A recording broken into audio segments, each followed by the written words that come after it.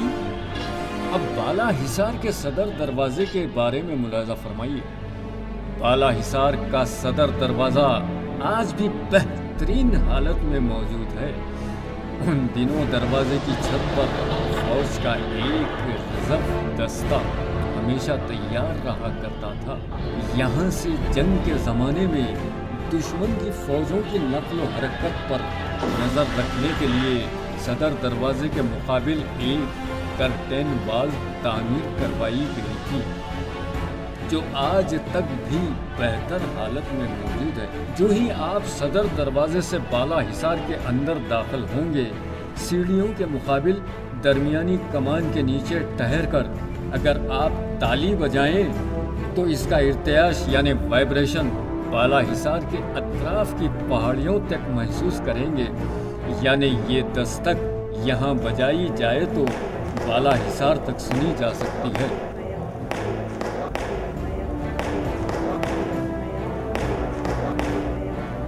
جو بھی سیاح یہاں آتے ہیں وہ ضرور اس مقام کا مشاہدہ کرتے ہیں اور سیکیورٹی کے اس انداز کی تعریف کیے بغیر نہیں رہتے۔ بالا حصار کے صدر دروازے کی بائیں جانب ایک 3 منزلہ عمارت ہے۔ یہ عمارت اسلحہ خانہ یا بارود کوٹھا کہلاتی ہے۔ اس 3 منزلہ عمارت میں بندوقیں، چھوٹی توپیں اور گولہ بارود رکھا جاتا تھا۔ اسلحہ خانے کے پیچھے جنوب کی طرف شاہی محلات ہیں، جن میں تارا متی کا محل، جلو خانہ، داد محل، دولت خانہ عالی، پہماوتی کا محل، مسجد اور دوسرے شاہی محلات، ایرانی وضع کے حمام، باغات، حوض اور فواروں کے کھنڈر ہیں۔ سیدھے جانب ایک بڑا کنواں ہے۔ اس سے قلعے کے اوپر پانی کی سربراہی ہوا کرتی تھی۔ پرانے قلعہ گول کنڈے کے علاوہ یہاں ایک نیا قلعہ بھی ہے۔ قلعہ گول کنڈے کے جمالی دروازے سے موتی دروازے تک جو فصیل ہے، اس میں نئے قلعے کا دروازہ ہے۔ قدیم قلعے کے باہر مشرقی سمت میں ایک پہاڑی ہے۔ سن 1656 عیسوی کے محاصرے گول کنڈے کے وقت مغل حملہ آور اس پہاڑ پر مورچے قائم کر کے یہاں سے قلعے پر گولہ باری کی تھی۔ مغل فوجوں کی واپسی کے بعد عبداللہ قطب شاہ اس پہاڑی کے چاروں طرف فصیل اور مستحکم برج بنا کر اس پہاڑی کو قلعے کے اندر لے لیا اور یہ جدید قلعہ بنایا۔ اورنگزیب نے جہاں مورچہ بنایا تھا، اس کے قریب ایک مضبوط برج تعمیر کیا گیا جس کا نام قطب شاہی برج ہے۔ نئے قلعے کے قریب ہی ملا خیالی کی مسجد واقع ہے۔ ملا خیالی سلطان ابراہیم قطب شاہ کے زمانے میں ایک مشہور دکنی شاعر تھے۔ اس مسجد کو ملا خیالی نے سن 1550 عیسوی سے سن 1580 تک عہد ابراہیم قطب شاہ میں بنوایا تھا۔ سامنے کے رخ پر 3 کمانیں ہیں۔ مسجد کے کونوں پر قطب شاہی وضع کے مینار ہیں۔ نئے قلعے کے احاطے میں مسجد ملا خیالی سے متصل ایک غیر معمولی درخت موجود ہے جس کو عوام ہتیان کا درخت کہتے ہیں۔ اس دیو ہیکل درخت کا بیج آج سے تقریباً 450 سال قبل افریقہ سے منگوا کر یہ درخت لگایا گیا تھا۔ یہ درخت بلا شبہ گول کنڈا کے عجائبات میں سے ایک ہے۔ دیکھنے میں یہ درخت بڑ کے درخت کی ایک قسم دکھائی دیتا ہے۔ اس کا گھیراؤ تقریباً 90 فٹ ہے اور اس کے تنے کا اندرونی حصہ بالکل ہالو ہے جس کا رقبہ 36 مربع فٹ ہے۔ اس کے شاخوں کی بلندی کہیں بھی 15 فٹ سے کم نہیں۔ شاہان قطب شاہ تقریباً 200 سال تک دکن پر حکومت کر کے اس جہان فانی سے کوچ کر گئے، لیکن یہ نایاب درخت کئی حکومتوں کے دور دیکھنے کے بعد بھی آج تک باقی ہے اور ڈالیوں اور پتوں کے ساتھ ہرا بھرا ہے۔ نہ جانے یہ درخت تاریخ کا گواہ بن کر اور کتنی صدیوں تک باقی رہے گا۔